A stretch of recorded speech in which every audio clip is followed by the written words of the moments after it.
Oddly enough, before I even left to basic training, mother called my bluff and everything. But before I even left, I was enrolled in college during that summer, doing online courses because she's like, you're not out of the house yet. So guess what you're going to do this summer?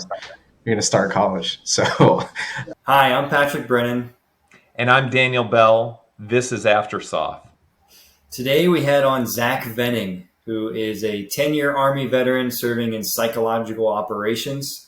Um, he is now pursuing an Ivy League education at Columbia, getting his master's degree, and also working in venture capital in the world of sustainability. His focus and conversation on on the circular economy pulled us into a really deep conversation that most of us probably have not had. So we hope you enjoy the conversation as much as we did.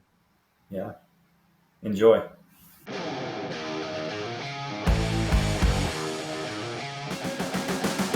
So if you could just go ahead and tell us a little bit about what pulled you into the military and got you going into the special operations world.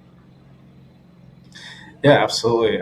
Thanks for having me today. And I guess as a quick background, I started off my military journey as a chemical reconnaissance specialist. I joined fresh out of high school. My mom and dad were both in the military, traveled around all the time. And so, I initially wanted to join. It was kind of they kind of caught me in I called my bluff a little bit, if you will, because I wanted to go to school out of state, and they said, "Nope, you're going to go in state." So I said, "Well, I'll join the Army." And my mom basically said, "I bet you won't do it," and so here I am. So initially wanted to go in airborne ranger, and then my mom, parents being military, high ranking in the NCO side, basically said you can go chemical. 17-year-old Zach didn't have a choice, so off I went into the chemical corps.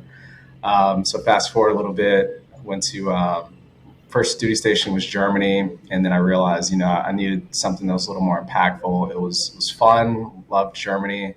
And so that's when I started looking into like the special operations, what that meant, what they were doing, and ultimately settled on this what I thought at the time was this glamorous lifestyle of working out of embassies.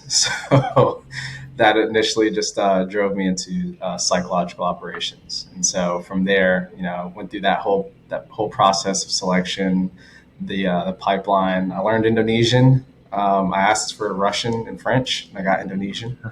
And so that's so I did that, and then I did a couple of deployments throughout Southeast Asia, Philippines, Indonesia, a couple times, South Korea, and then a couple TDYs, Australia and Hawaii.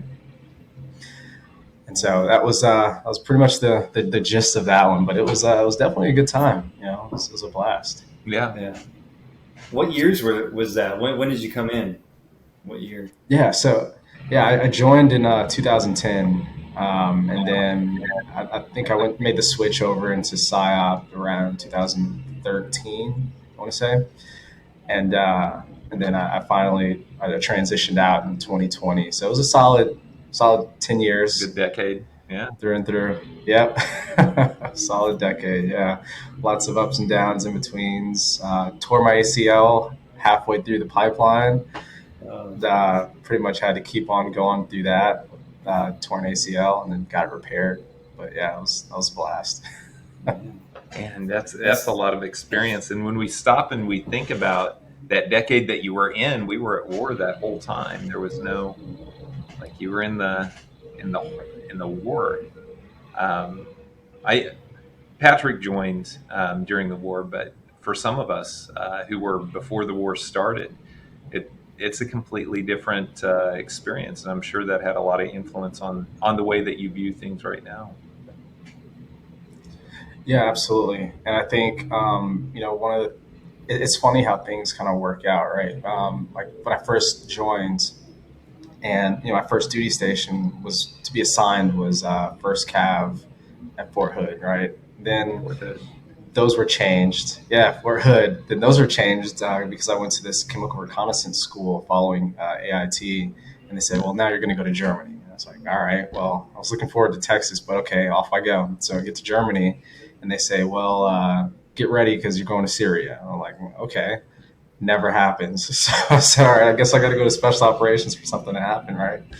And I get over there, and they say, "You're going to Southeast Asia." It's like, all right. Yeah. I mean, I'm really kind of fascinated. So for one, like, uh, Fort Hood, you got lucky not going to Fort Hood. Yes, indeed. It's it's not a destination. Yeah.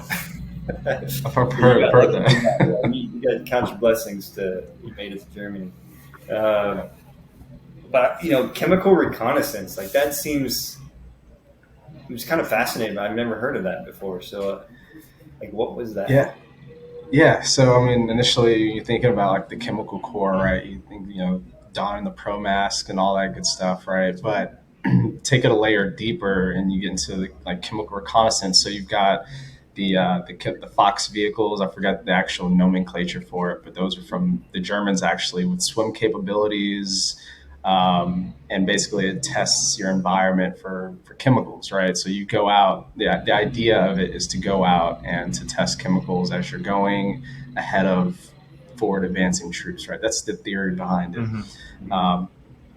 When I got to my unit in Germany, the chemical reconnaissance recon platoon, we ended up also focusing on like hazmat, right? So there were a lot of people that were certified in wearing level A and level B suits, like legitimate chemical suits with air tanks and learning different types of equipment used to detect certain type of chemicals. So like we had one where you can test a chemical, put it on this plate, and then underneath the plate you had a diamond, and so you would crush the material on this plate, and then a laser would shoot and break up the particles in the diamond to tell you what was in there, what the chemical makeup was. But it's that type of work. It's fascinating in hindsight, but like when you're this 18-year-old, 19-year-old kid, you're just like, all right, what are we doing here? Like what's going on? Like, this is fun and all, but let's go play in the woods some more and do something like that. I mean, you think about it, right? Like that time frame, right? Syria was a big thing. Chemical warfare, or whether or not it was happening, right? That was a big concern. I mean, and then moving through into psyops, right? Like, I mean, it's a really cool connection that you had that sort of background, Mm-hmm. and then psyops with, as the war changed in 2014, Russia took over. Like there was a lot of things happening where that skill set, that knowledge would probably become more useful in your next position as in psyops, right? Like, did people come to you for information on that stuff? I mean, there were definitely a couple of cases where I was able to like use some of the chemical like knowledge that I gained in that field and apply it to, for example, like in PSYOP, we're writing target audience analysis worksheets and identifying like target audiences that could be possibly influenced and to aid in whatever mission it is that you're doing. So I know one of this might have been it's probably in the schoolhouse, but nevertheless, it applies, I think, where we're trying to identify like counterproliferation of, weapons of mass destruction or anything like that. So, I mean, a lot of people that were, trying to write these documents up really didn't have like that background and the chemical side of things.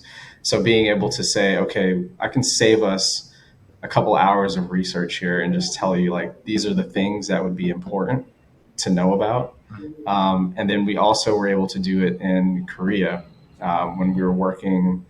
I can't remember who exactly it was with, but we were working in Korea and we were doing some of the similar work.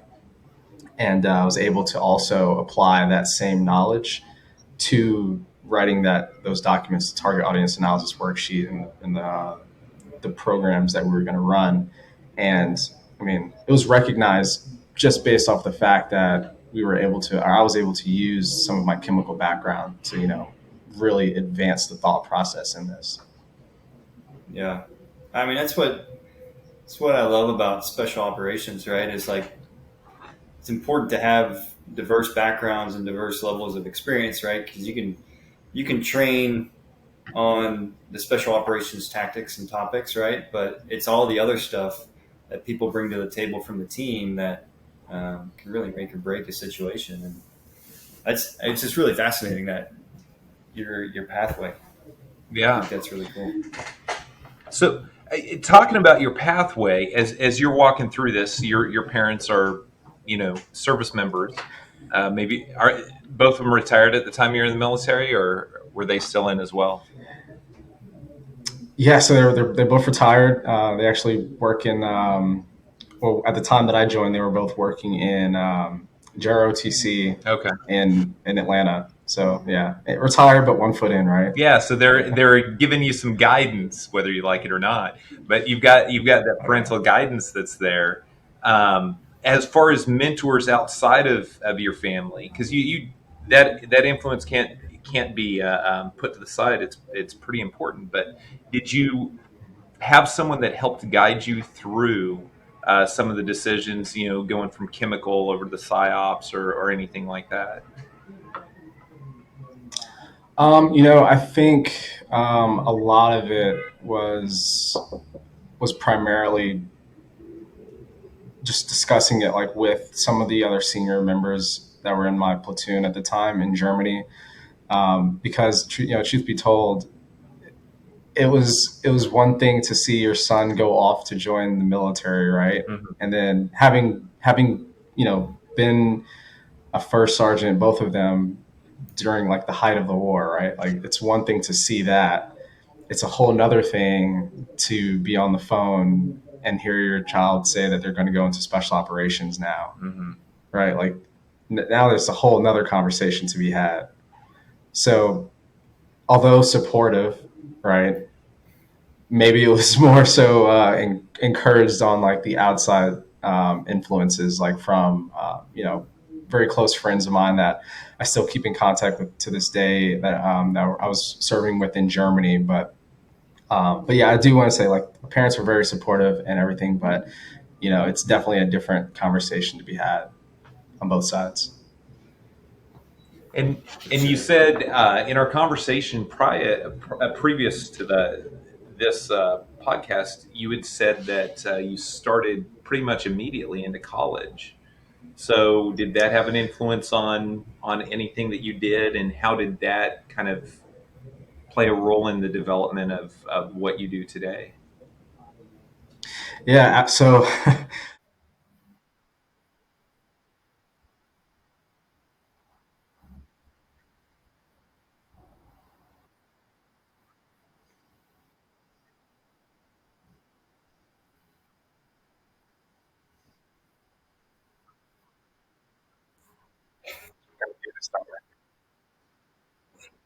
found a university, post university in Waterbury, Connecticut, and started working towards that. And kind of following from what I did or what I focused a lot of my time on in high school was marketing. So I decided I was going to like focus my efforts in marketing as well in university, which you start to learn some of these. You start to take some of these mandatory classes and some of these electives, and you start to kind of see where you actually what you actually enjoy. Mhm. And that started to be towards like the business side and understanding that piece, understanding how marketing works, which I believe also influenced my thought process in going into psychological operations, just because it had that component of behavioral change and influence techniques, which believe it or not, there was almost a not a direct overlay, but at least a 50% to 75% overlay of what we're learning about marketing and sociology and whatnot, and to what you actually learn in psychological operations pipeline as well. Yeah, yeah, yeah. When we talk about marketing, I think a lot about psychographics and demographics, and I can see how that plays. I mean, psyops is to a certain extent you're doing some marketing. I mean, we've all seen the flyers and everything else Yeah. that goes out there. um, and pulling from both your education and your experience there. Um, how did that develop you into the venture organization that you're working with right now? Yeah. I mean, so I think a lot of that actually had to do with a bit of a pivot, but I mean, the behavioral component of things and understanding, people's motivational drivers and what really gets them out of bed at night. And especially in this role right now, like, when I'm sure we'll get into this more a little bit later, but understanding that where I work in the venture capital space and sustainability as a whole, just to kind of keep it broad for now, it's all about behavioral change, right? Because people have to think through that, and you have to get people to recycle, or you have to get people to think about these other orders of effect that this coal plant right here has to do. Like, what is this coal plant going to do to the environment? Okay, now we know what it does to the environment, but what does it also do to the people living there, for as far as like social justice goes and equity? Um, are they developing asthma now because of this coal plant, and now healthcare is going up, and now also like just there's so much that goes into it as well. But then at the same time, you have to look at the social and the legal context of it and say, or the sustainability legal context of it, and say, okay, well, if we get this plant shut down, then what? Okay, well, that could also have other effects. So now what do you do, right? What do you do? And so that's part of what makes this job interesting, or just the space interesting. But um, it's still that piece of behavioral change, like getting people to understand, getting people to focus on it. Um, it was someone I spoke to a while ago where they told me, at one point, whether you like it or not, greenwashing was acceptable, right? Because it was actually it was brought into the foreground, right? People could understand, or they see it going on, and they say, okay, yeah, we're recycling, that's great, and everything like that. But then as the consumers begin to like, hey, wait a minute, this actually does matter. So you got to stop the greenwashing and actually do something about it. So it's like this progression. But in hindsight, you say, well, that actually was kind of okay for its time, but not anymore, which is behavioral change. Yeah. Yeah, and when you're talking, just to clarify, when you're talking about greenwashing, you're talking about everyone saying, "Oh, this is a green initiative," and it's not necessarily a green initiative. So they're covering it as though they're being responsible, but they really are just checking a box. Yeah. Yep. Exactly. All natural ingredients. Yeah. We're moving to digital. One thing. Yeah. Yeah. No, you're just saving on paper. Like, let's be honest here. Right. Exactly. But I think that's what makes. Yeah. Oh, go ahead. No, go for it, Zach. Go for it. No, I was just. That's just what I guess makes this space really interesting. I mean, I first got that kind of taste into it when I did this incredible investment banking internship in Raleigh. And we worked on a plant-based startup, Mm-hmm. and you just learned about the different, like the water savings and just like all these other effects, and then like kind of coming back full circle to it and studying it, and then now actually living it through work. It's incredible, right? It's incredible because you actually get to try to affect this type of change and think about where people's heads are when they're actually building their own companies, and like, okay, well, how are you going to establish this? How are you going to get people to do this? And you just get to learn more about that process as well. Yeah. So I'm kind of curious. So what made the decision to get out, right? Because it sounds like you were, having a pretty cool career.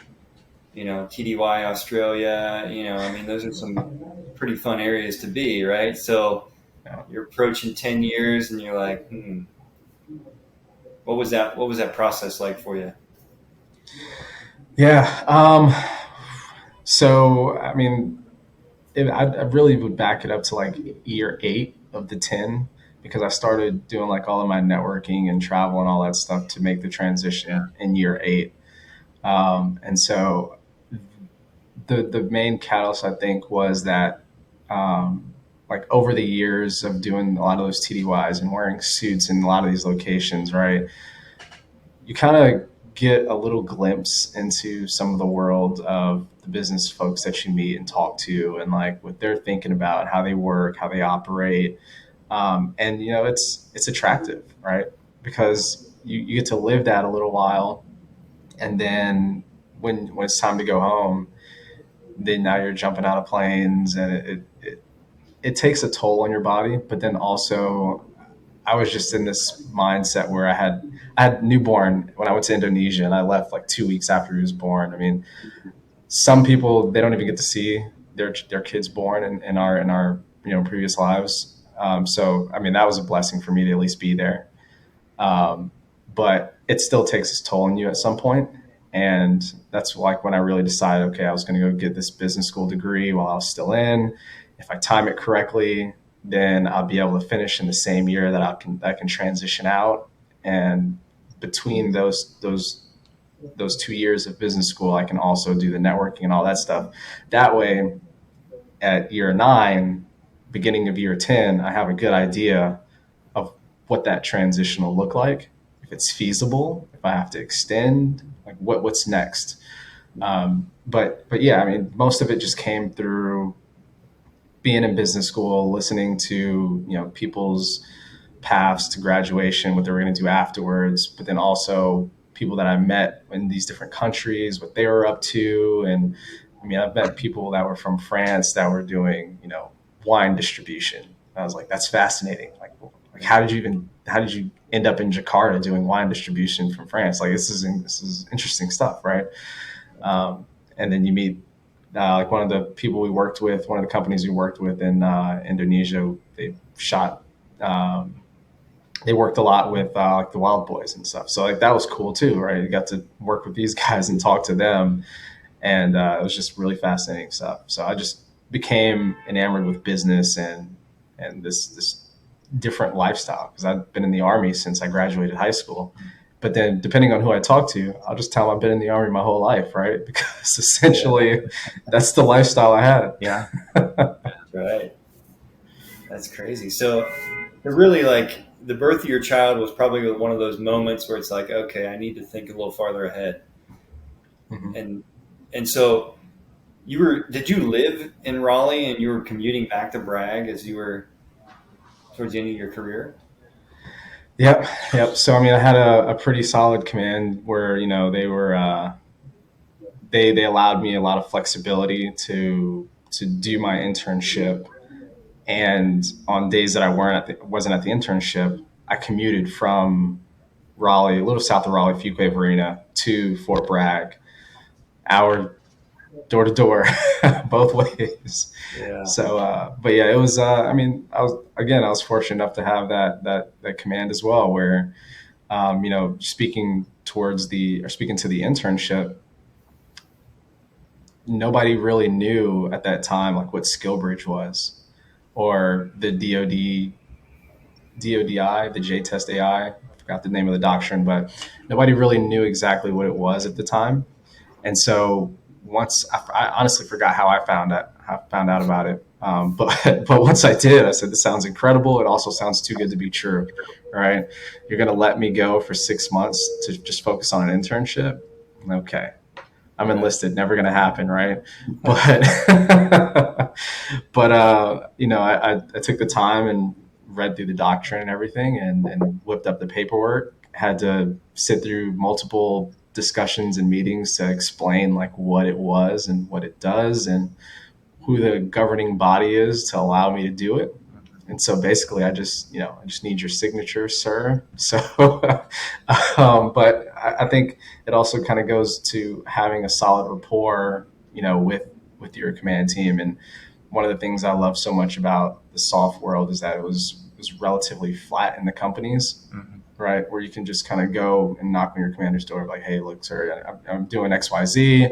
I've already spoken to, the debt sergeant, debt daddy, if you will. And, I already told him, like, and he said he's good with it. So I'm just coming to your door. I'll explain it to you. It just needs your signature. This is what it requires, XYZ. And then naturally, you you have the discussions about, but what about another rotation? And like, I'm good.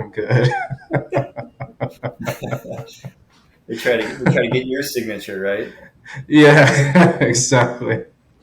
Those conversations were great too. But much respect to those that retired. Like my parents retired, but I just didn't think it was in the cards for me at the time to do that. Yeah. Yeah. Yeah.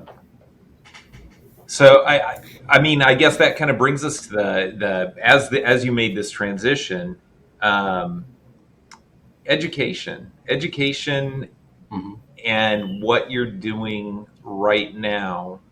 Did you start your program? And it's a unique program because it's not an MBA like we see with a lot of Hmm. people. It's a Master's of Science Yeah, in what? and sustainability management. Okay. All right, so it's it's another one of those conversations you have with your parents, and you're like, what are you gonna do? What are you gonna do with that, Zach? Like, come on, what are you gonna do with that? Like, aren't you happy with the business school degree? I'm like, yeah, but by background, my mother's has a doctorate in education. My dad also has a few masters himself. So it's like, okay, look, I'm also going to go down this road. Maybe not the PhD route, but we'll see when that comes to that road. But yeah, so after business school, focused on corporate finance. Typical business school stuff, right? Most of the people I went to school with, they're consultants. They're just kind of advanced in the industry that they were previously working on or in, or they went in finance in some capacity. I ended up going into wealth management, and then that's where I realized that I needed something with a little more impact. I certainly appreciate the skills of the corporate skills that I gained there, but and I learned that through the internship I did that sustainability was fascinating to me. So that's when I did my research. I found a program out in Michigan. Wasn't feasible because I wanted to be on campus, Mm-hmm. and then I found the program at Columbia underneath the Earth Institute and the School of Professional Studies. And I thought, any school that's got a name or got a component called the Earth Institute must be doing something right. So I was like, all right, I'll do this one.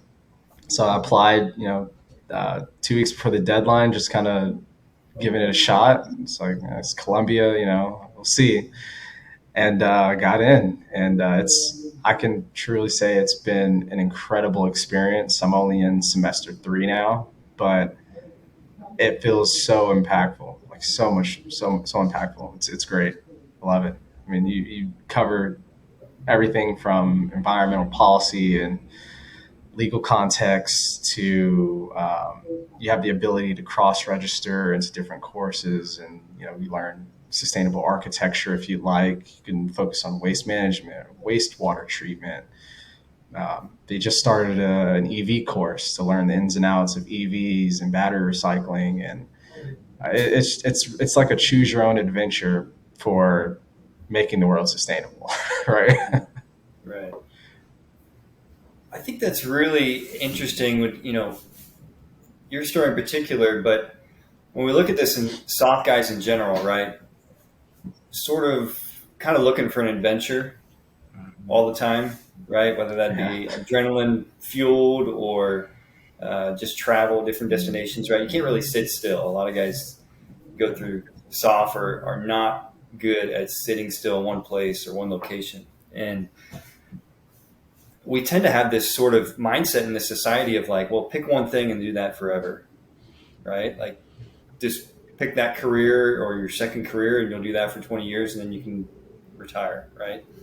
And what I really like about your story is this kind of like excitement about discovery, right? Like you've got a business degree and you're at Columbia, like you're building a broad network in a variety of industries, and like you can do this for a couple of years. You can study battery recycling for a couple of years and then change your mind and do something else. I think that's something that's missing in this sort of this soft space as we talk about life after soft is maintaining that excitement and discovery for new things.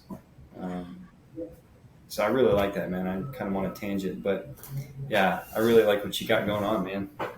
No, I mean, I completely agree with that because, that was as much as I joined. So the firm that I was at once I left the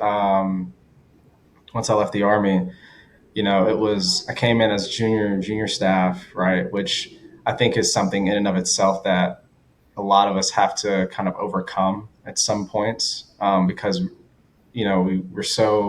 we come from this environment where like we've built teams and we've led teams in these other countries, but it doesn't necessarily like level wise translate right like completely over. And I think it takes like a little bit of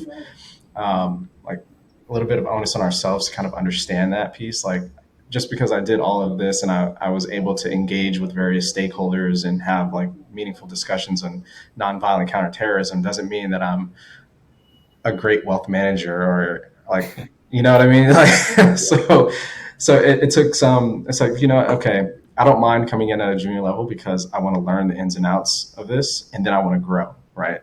I've done it before, except now over here, I just have to worry about, making sure the data I send to my higher ups is correct rather than unpacking this Connex 30 times and then repacking it and then waiting around and then packing it again. It's just like I'll gladly make sure these numbers are okay. And if I don't have to unpack stuff, right? So, so I was like, okay, I'll do that. That's fine. But yeah, so like the skills and everything that I've gained from that first company was great. But I just needed something a little bit more because, as much to your point, and seeking new adventure and seeking that thrill, I kind of knew what I was going to do almost every day. Like I knew I was going to do this process this way at this time every X day, right? That is not the case here by far, which I enjoy because it is essentially, and I think I told my manager this in my interview, but someone asked me, they said, what makes you think, or not what makes you think, but what are your thoughts on going from big corporate to this startup world, right? Like, what do you think about that? Is that scary at all? Like, what do you think? And I was like, well, we can draw parallels here. We can draw parallels from big army to the soft community to essentially big America to soft America, right? Small teams, flat, very dynamic. Things are always changing. 1,000 things in the air at the same time. You just got to pick which one that you can most effectively, address at that given second, and then just kind of keep pivoting, right? Because that's the nature of this world. Whereas, you can kind of be comfortable in the other side. There's nothing wrong with that, but it's just like, what does your personality want, right? And mine was not that. Mine was, I want to see like what. Okay, I got to do this one now, and I got to pivot over here because that's just kind of what I enjoyed in the army, in the soft community. Yeah. Yeah, I see that with a lot of people that we talk to, and it's not. I wouldn't say it's boredom. It's more of you're always pushing for something that challenges you, and there's a lot of people are comfortable in monotonous jobs, and they'll sit there and they'll be complacent. But I see in our conversations with everybody is this continued growth that they're trying to embrace, because we've always been challenged with that, whether it's the physical, the mental, or the social arenas of life. We're always being challenged, and we move around a lot, just like you being in the military all your life. We move around a lot, which is an additional challenge to us, and so we see that in what you're talking about, that you're always pushing harder, not just to have change, but because you want to see a level of growth. Um, Yeah, do you absolutely. see that in? Sorry, do you see that in your industry with other people having the same approach? Yeah, I think so because Well, so I think it's twofold, right? I think there's certainly that aspect of people wanting to um, like see growth within themselves and see growth in the industry as a whole. But as it relates to like founders or even just like investors in the space, I think that I think I'm unique in the sense where I don't fit the typical mold of investors. Mm-hmm. Um, or people that kind of go down this route, which I'm very fortunate to have this opportunity. So I try to maximize it as best I can. But most of the people that come into this industry are they're founders that have exited, so they know how to scale businesses. They know how to do you know all the things business, right? And then you have you know just investors that have been investing for years and years and years, and they know how to advise a company on scaling and everything like that. So, and then you have me, where I have to apply what I've learned through special operations community via like behavioral change and understanding people and understanding or being able to talk to anyone, right? Like I found that to be, and was mentioned to me that this is a very important skill. And I didn't really understand the gravity of that until I got in this role. And a lot of this role involves um, you know there's a huge social component of it, Mm-hmm. where you have to establish and you have to build relationships and you have to maintain those relationships, because that, I mean, and you have to have a solid rapport with people. Otherwise, you essentially are putting a black eye on your organization, because now it's like, oh, well, maybe someone else I know has this opportunity that we could look at for a company. Mm-hmm. But when they recommend you, they say, oh, well, yeah, do you know Zach over there? And they're like, yeah, I know him, yeah, not too fond of them. The team's probably not that great or something like that. That's what we don't want. So, and it kind of goes hand in hand, where if we're in the embassy somewhere in Jakarta or something like that, and somebody says, "Oh yeah, you work with the embassy?" Yeah, we worked with the team out of there. I know Zach, or I know so and so, and that's kind of carried out and held true to where I've been able to introduce friends that have or previous colleagues that have gone to those same locations that I've been in, and say, "Oh yeah, you should talk to this guy and that guy and this guy." And it's like, "Oh yeah, he speaks very highly of you. They know you. They showed us around," and just like the relationship carries on. And that's something that I just didn't realize how important it was to this space until I started, building it out and continuously building it out. Mm-hmm. That it's super important. Yeah. Super important. You can learn I finance, remember, but yeah. no, man, I remember in the military, reputation management is such a big deal, right? Because, yeah, you don't want to carry any negative energy, because that's going to get surrounded to all the guys on the teams, and you're not going to be able to find a job and all those things. But I remember in selection process, one of the guys was like, it might have been pre-selection, but you're always being evaluated, right? Yeah. You're always being evaluated. So, and it's not as a scare tactic, right? But it's like, Mm-hmm. do what you say you're going to do. Like actions speak louder than words. You're always being evaluated. People are going to see what you're doing, when you're doing it. And it's always going to leave an impact. So, I think Yeah. that's an important thing soft guys understand, but don't know how to translate that to the business world, right? It's like, Yeah. The every day is a selection mentality, right? Mm-hmm. Yeah, exactly that. But I think with all the various programs that are starting to come out more, they're very, very helpful in doing that. Mm-hmm. And I mean, it's invaluable, right? Because now the conversation is a bit different. I guess as an example, like, or a parallel, if you will, because I had those conversations like 2 years before I got out, so I was getting assistance on that part of it, which was a bit easier, but more towards like what I wanted to do. I wanted to be an investment banker, right? So like I didn't know like what that actually meant to like be in investment banking. I just knew that's what I wanted to do. So one of the first networking calls I ever had, guy answers the phone. He's like, all right, yeah, how you doing? Whatever, XYZ, exchange pleasantries and all that good stuff. And he says, yeah, so, what's going on? I was like, yeah, I just wanted to, pick your brain a little bit about, investment banking, because that's what I want to do. So I wanted to have this informational call with you because I've seen informational as a buzzword to have all these networking calls. So I said, yeah, I'd like to have an informational. He said, all right, what about investment banking you want to do? I was like, investment banking. And he basically told me, he's like, all right, how about this?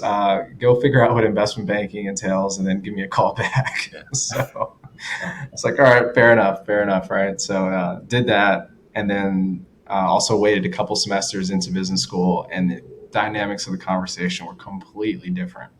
So I think where I'm going with that is the parallels it lies where you're trying to translate your skills, right? But you need some type of like foundational knowledge and like how to do that, right? You can't just come out of the gates and just say, this is my skill. And they're like, okay, yeah, so what? Like, great. What about that skill is like, oh, well, I've applied it in this situation like this, and I think it translates over here like this. And then now it's like, okay, you're getting past this book I read called I forgot who it's by, but it's basically called oh man, I can't remember the name of it, but I'll send it to you when I do remember. But basically, he's talking about like the art of negotiation and always closing and stuff like that. And the biggest component of it is getting past the old brain that people have, right? That everyone has, the old croc brain. Getting past that, because that's what's blocking all this new scary information and stuff, right? So you sit across the table from, first of all, a military person, then you say, okay, military, all right, maybe you're an officer or something, I don't know. And you say, oh, it's in special operations, and they're like, okay, all right. It's like, what about it? Like, how does that work over here? So now that croc brain is just front and center, and now you've got to get past that, right? Like, how do you get past that? You have to disarm it and then present this new information, but in a way where it's received, and that's, yeah, it's an art at the end of the day. It's a practice art. Yeah. Yeah. I mean, I think in some of the conversations I've had in similar discussions on context is like you 5, 10, 15 years in special operations, right? Like you've got this experience and skill set. And I think if you're saying, okay, I want to go into the business world after my career, and someone in the business world has spent 15 years in business, like they have a ton of respect for you because of what you've done in the military, your level of service. But at the same time, like you have no business. Like I've just spent 15 years in business, and like you want the same job as me. Like there's no, right? Like educate yourself first, right? Or at least figure out a way to make us understand that you have these same set of skills, or at least close to it. It's humility. I think that's a common theme in all of our podcast episodes has been like, hey, humble yourself, go be the new guy, and then you'll grow from there, right? Yeah, absolutely. I mean, there's just little things that you just pick up like once you get over into in the business world, and it's just like, oh well, yeah, let me break myself down a little bit, and then I'll build myself up. I don't have anyone telling me to carry heavy stuff for distances to do that, so I got to do it myself and break myself down. And then we'll build from there. But luckily, if you have a solid team or solid people that clearly invested time and resources into you by bringing you on, then I think like the least you can do is take the time to, humble yourself and then learn and grow from there. Yeah. Yeah, and that takes a lot of insight. When we're talking about, I don't know if Gad Saad was the author of the book that you're talking about, but when we're looking at this evolutionary psychology, which is really we're looking at these different models of consumer behavior and everything like that. From the special operations side, in this whole emotional intelligence that we're kind of talking about, being able to translate your stuff, what you've done, your experiences, your roles and everything. We see it a lot on LinkedIn. And sometimes, I got to be honest, I would rather them just put what they did in the military, and then I'm like, oh, okay, that guy was a foxtrot. I understand where his background is, but that. I mean, that's a huge part of this transition that gets us into the business world, is saying, hey, this is the skill set that I have, and you call it this, but because I'm Army smart, I call it this, right? Yeah, yeah, absolutely, absolutely. I certainly, dabbled with, how do I make this sound different? How do I change this to, like, I can't put that, I was a team leader or team sergeant in Indonesia embassy as information support team. You're like, what does that even mean? Right. Cool. You were in Indonesia, but like, what did you actually do? Right. So all these words and stuff, but I don't know what you're talking about, man. I'm like, okay, yeah, that's fair. And I think that's also one of the things that, sort of the group that I transitioned with helped out a lot with, and like learning that piece. So I also like joined the program with a 2-page resume or like 2.5-page resume or something. And they said, no, absolutely not. Yeah. Yeah, all those Army schools it's still. I mean, after being out for this long, it's still that transition. But it really. I don't know what your thought is on it, but it really has a lot to do with emotional intelligence, and I hear that from what you're saying is this focus on emotional intelligence, um, whether you're talking to a new client, or you're talking to someone within your hierarchy. There's always this need to be able to understand what someone else is saying and give them the proper feedback.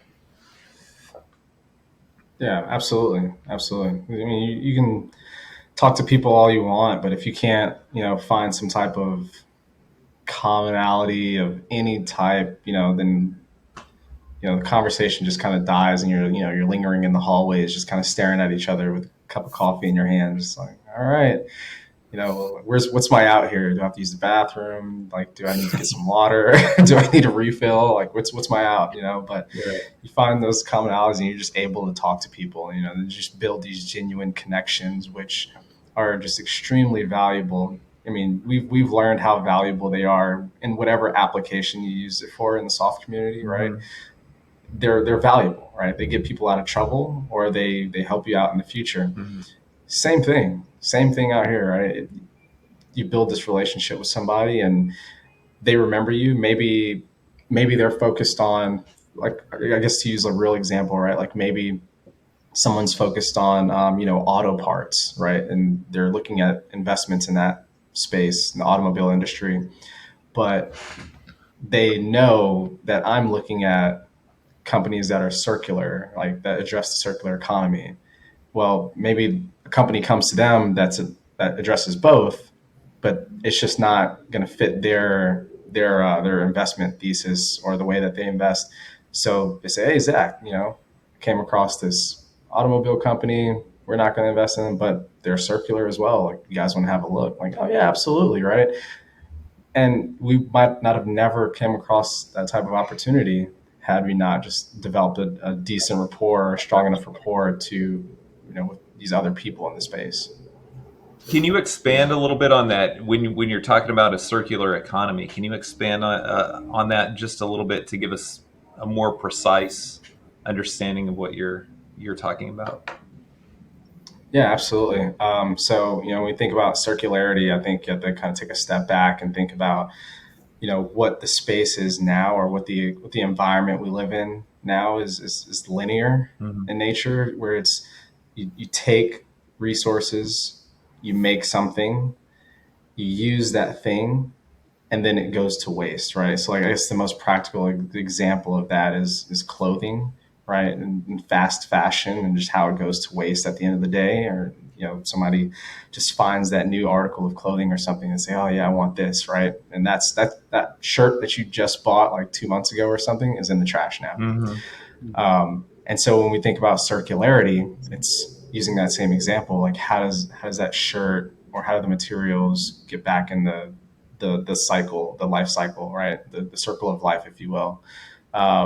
What happens to it now? Well, you have platforms out there that reintegrate it into the system where somebody else can, you can post it. One of our portfolio companies, actually, you can, a user such as, yourselves, you can post up that shirt that, you still like it, but you just don't want to wear it anymore because you're just, a hip person, right? So you're going to go buy something new because that's just in your nature. It's human nature. No one can fault you on that. But the clothes that you do have that are maybe last season, you can say, well, here's my profile on this platform. Somebody that's in wherever can rent it from me, right? And now I'm renting clothes out of my closet. Now that person doesn't have to buy clothes that they're just going to waste probably, and I don't have to throw clothes away, and you can just continue renting from me. Or we have another company that's, instead of using plastic plastic for hair products, they're using sustainable materials, right? Like that are natural materials. So it's all addressing these different solutions or different problems, and it's just such a broad category that you could be, focusing on how do we treat wastewater, right, from like these large corporations or something, to how do we, how do we deal with expired batteries at the end of the life? It's just so many different applications, right? And I guess that's the different hats that I wear here as well. But that's essentially what circularity is when I speak about circularity. That's cool. I like that. Yeah. So you've told us a lot about that. Can you talk to us a little bit about your personal application in some of that? Maybe not in detail on a specific project, but just in detail as far as how you're applying that where you're working right now. Yeah. So, there are a couple applications that, like right now, we're looking to address, glass being used, because glass, I think it's only a third of glass actually gets recycled, and the rest gets landfilled. Okay. So now you've just got these heaving piles of glass. Yeah. And so it's like, okay, well, how can you replace, glass bottles, or if you will, or how do you replace textile waste, right? One thing that I've been looking at, and I've been kind of spending some of my side time on, is if there's anything in metaverse and Web3, right?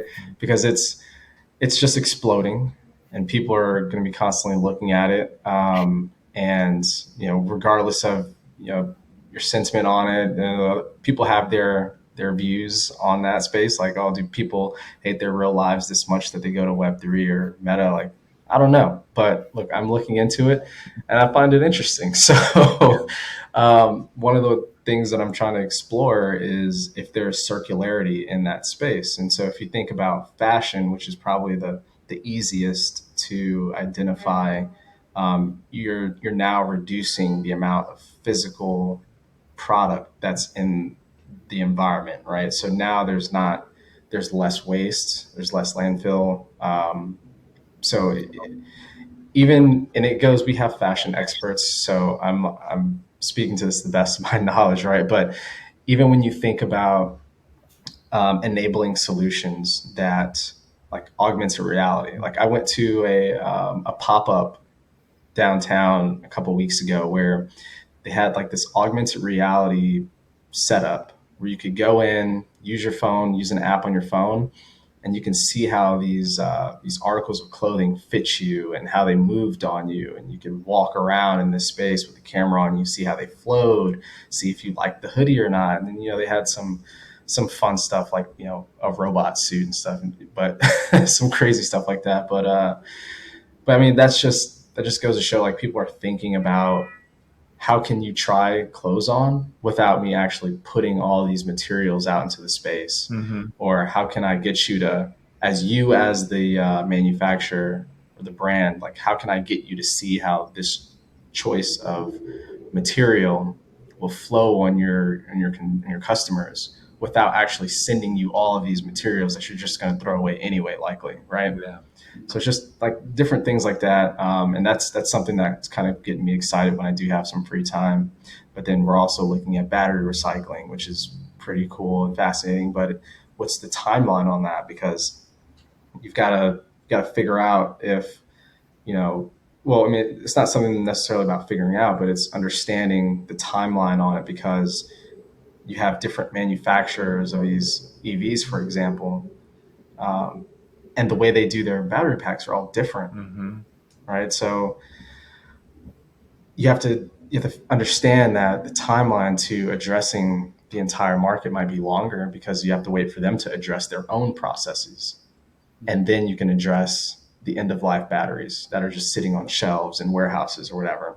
So it's so much that goes into it, but like these are some of the things that get us excited, that get me excited personally, but like spread across the team. We have people that we have someone that's really excited about the built environment. So she really likes, how can we use sustainable materials in buildings, and then where do those sustainable materials come from, right? Or if you're thinking about how do you, like, when you're taking a product, when you're taking trees, right? You take maybe the first 25% of this tree to make something. What about the other 75%? Like, can you use that for anything else? Mm-hmm.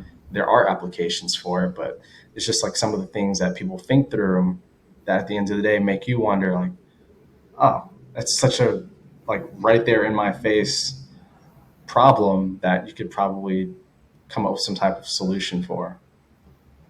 Yeah. Yeah. I mean, constant problem solving and finding solutions and new ways to use the resources you have, right? Like if something breaks, well, you can still part it out, like. Yep. Yeah, exactly. Exactly. Yeah, and it's that space where we're always like, it's always in the back of your mind. Okay, what is the second and third order effect of this? But not all of us are in a space where we can explore that and better understand it, and help others. We want to do our part, but what Hmm. if we don't understand that? So you're definitely helping expand people's minds and understanding that area. Yeah. Yeah.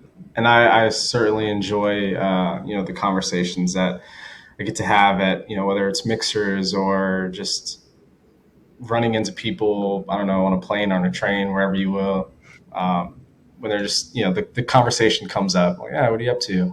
Oh, well, I work in like circularity and sustainability, like circularity, like recycling, like, well, there's an aspect of that, but it goes a little bit deeper, Yeah. than recycling. Yeah. Which, I mean, maybe a couple of years ago, circularity wasn't even like, people really didn't think about that. They just thought about recycling, right? Like even sustainability as a whole, it was viewed as like, Greenpeace and, we love the environment and stuff like that. Like, okay, I got that, but it goes much deeper than that too. It's also your social portion of it, the governance piece of it, and then also the environment. So it's, the ESG piece that everyone says. And I think that as time goes on, people are starting to really grasp like what circularity is, and they start to look inwards on themselves and like the things that they're doing, right? Like, I mean, when I got into this role, in full disclosure, right, I started looking around at like the daily habits that I had and the things that I was doing, and like how could I reduce that waste, right? So I go to restaurants now from getting takeout, which is, it's New York City. You're getting takeout at some point during the week, right? So I don't ask for plastic forks anymore, right? It's just like in my mindset now. It's like I have, whether I come back to the office to eat, we have like cutlery here Mhm. that I can use. Or if I'm going home, it's like, why do I need a plastic fork? I can just use my forks at home. Maybe sure I'll have like a dish or two, but in the grand scheme of things, right? Or even just some of the products, right? Like consumer products. Like just the other day, I was shopping for a new deodorant stick, and my go-to is like the Dove and the gray container, right? And then I'm looking around, and I was like, oh, wait a minute, there's like this new reusable thing, right? Like, let me check this out. And it's got like this little stainless steel case to it, and you just pop the pods in and out. Like, all right, I'll give this a shot, but it's just, just kind of getting in that mindset. And but truth be told, like, next time you go to the grocery store, or whoever's watching, they're gonna go check out some of the options that they have, whether it's floss or toothbrushes or what have you, and they're just going to look, and you're going to see so many different items that now say, like, oh, made with recycled plastics, or reusable container, right? Like, you can go to Wegmans and find reusable soap containers or stuff like that. It's just it's really incredible how maybe it's the like the association theory, right? Like, when you buy that new car and now you see 1,000 of those cars on the road, maybe it's that. But I'd like to think that the world is like shifting in that direction in a rapid pace. Mm-hmm. That's what I tell myself, at least. Well, I think it's really cool. I mean, you're definitely energized about this topic, Yeah. and you've got a lot of passion for it. And I think for me, that's a big takeaway is, when we talk to folks and everybody wants, networking and sales and all these different mechanisms of how you interact with people, it really comes down to find something that energizes you and go tell people about it. Mm-hmm. Right? Like, I mean, that's it, like, that's as simple as it gets. It's easy for you to go talk to somebody about these things because you like it and you're interested in it, right? Like, you don't need to be prompted on what to say, because you could reel off 15 minutes on soap dispensers, right? Like, but I mean, we tend sometimes to put too much thought into this when we talk about transition and networking and building these skills. Like, just find something that energizes you and just go tell people about it. Yeah, absolutely. And I've personally noticed that how it translates also into just like the things that I do now, right? Like I enjoy the ocean, right? And I enjoy free diving and sailing, and there's just elements of just like understanding the environment and what happens to the environment, the impacts of all these other like wasteful things that we do as humans, right? And like, what does that look like to the things that you enjoy doing if that continues, right? Like, is free diving still going to be available? And if it is, are you going to see anything, right? Sailing, okay, sailing, wind, water, but like, what if the water is just that polluted where it's just terrible? Like, you just don't even want to get in it, right? But yeah, there's just so much to it. Like, I also like camping, so I'll take my motorcycle up to the mountains or so, and then just like be in peace, right? Like, that's just peaceful, and it just brings you this entirely new appreciation for it. Mm-hmm. Yeah. So what's next, man? You're finishing up school in what, 7-8 months, and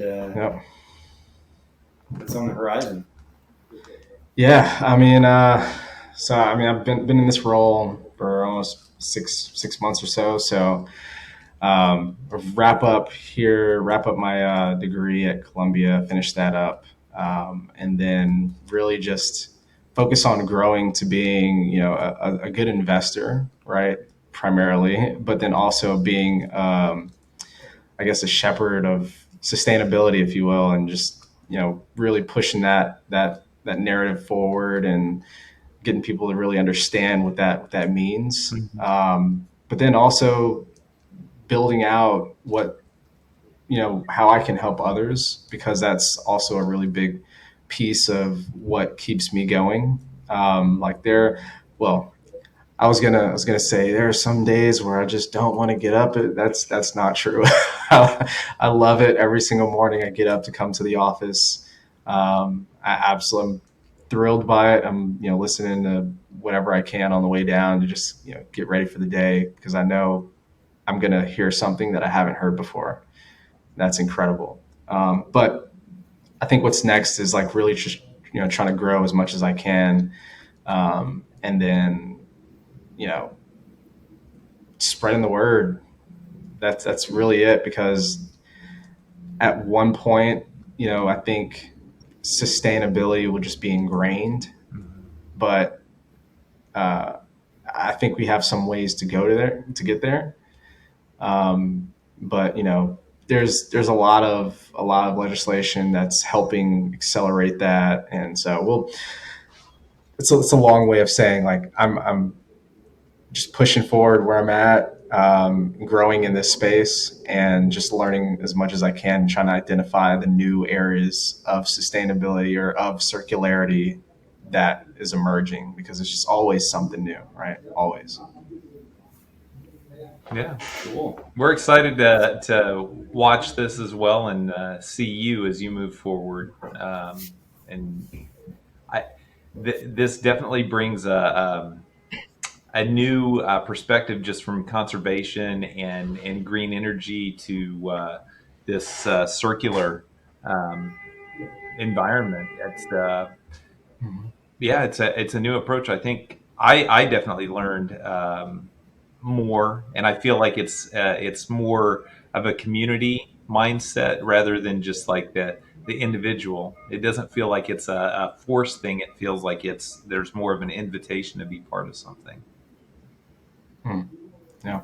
Yeah, absolutely, absolutely. And it's a great thing to be a part of. Like everybody here at the firm is, it's not one of those environments where you think about finance, or you watch it in the shows or the movies or something, and everyone's like cutthroat and dog eat dog. Like, sure, it's still finance in New York, but at the end of the day, we're all trying to accelerate growth in the economy, but also in livelihood, right? Because a lot of these things all these solutions that we're looking at, they're going to impact people's lives, like directly. And so I think that's another part of it that is really attractive to me, because that's how soft is, right? Like soft, it's direct impact in a way, whether it's over time or immediate, it's still impacting people's lives. And so that's one of the other reasons why I like the early stage, right? It's much like PSYOP programs, where it's going to take some time for it to change behavior, but when it does, it'll work out. So That's awesome, man. It's been a great conversation with you, Zach. I've learned a lot, and Daniel said he's learned a lot, man. It's been, hopefully the guys that are listening to this in a couple of weeks will gain the same info we did, man. Yeah. This has been great. Yeah, awesome. This is awesome. I definitely appreciate it, and always willing to help out and spread the word, and just share stories. Because I know there's other people that are contemplating transition, or on the really on the fence about it, and just don't know which way to go with it. And I think it's always helpful to see others that have successfully done it, whether the paths are similar or just some like slight parallels, if you will. But yeah, always glad to help, and absolutely thrilled to do this with you both. All right. Thanks, brother. We appreciate it.